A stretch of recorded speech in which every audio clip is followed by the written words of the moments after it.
nun de sant nañu la Xaadimu Rasuul Xaadimu Rasuulullaahi sil wusuul sant la lu war la ngir sa jëf ci nun nixma Xaadimu Rasuulullaahi si kun sant la lu war la ngir sa jëf ci nun nixma Xaadimu Rasuulullaahi si kun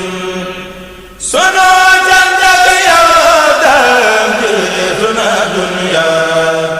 kunta xadimuna inda rabbiya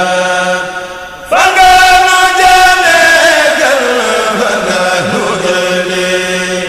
saayibu safina lillahi taala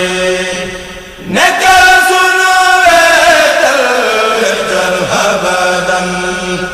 wa kun nasiri fi dunya wa xadan jamam nga ma yomba tax lépp yomba ba ñàpp na ko jaajëf jaajëf fi Bamba jamam nga ma yomba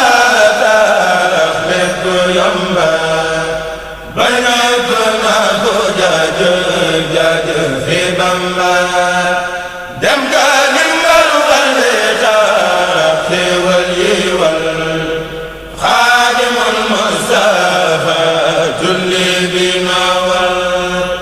dem ga ndimbal wale tax xéewal yi wal Xaadimul Mustafa julli bi nawal dem ga lambal naatalam ku faalile kulli fi daarayni jaaxilli bi noor yu way ki may ki la soote may ki la laat Xaadimu Rasuulu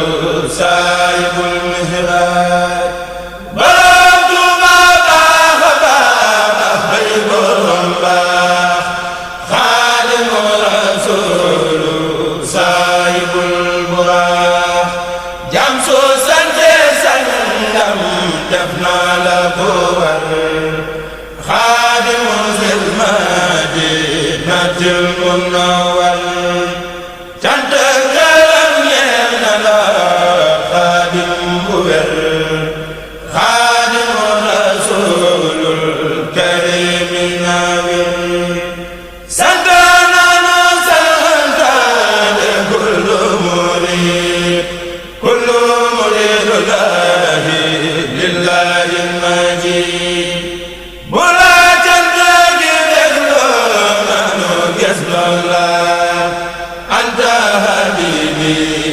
fi sirri wal alam nixma gan gi yaakaar dunya wa uxra nixma laka nixma yaa xawsal wara Abu Mustafa Fadilu Maymuna Abu Salihil Murtada Muhsina Abu Mustafa Fadilu Maymuna Abu Salihil Murtada Muhsina nuyul sa soppe sa xarit borom taar Ahmadu Ahmadu Ahmadul Muxtaar baayu Fatimatu Roqaya Zeynab Abu Ibrahima Qasim wa Tayyib baayu Fatimatu Roqaya Zeynab Abu Ibrahima Qasim wa Tayyib alayhi salaatullaahi wa salaam fil aali wa sahbihi wa kulli muslim alayhi salaatullaahi wa salaam damay gën a gis nga kóllëre bu baaxee waaw di la jox nataal bi waaw man ku may yëg rek moom la ma ak i man si te li may faral di wax rek waaw maa ngi jéem ba Grand Théâtre maa ngi jéem ba feneen ak feneen fu dul fii.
Islam la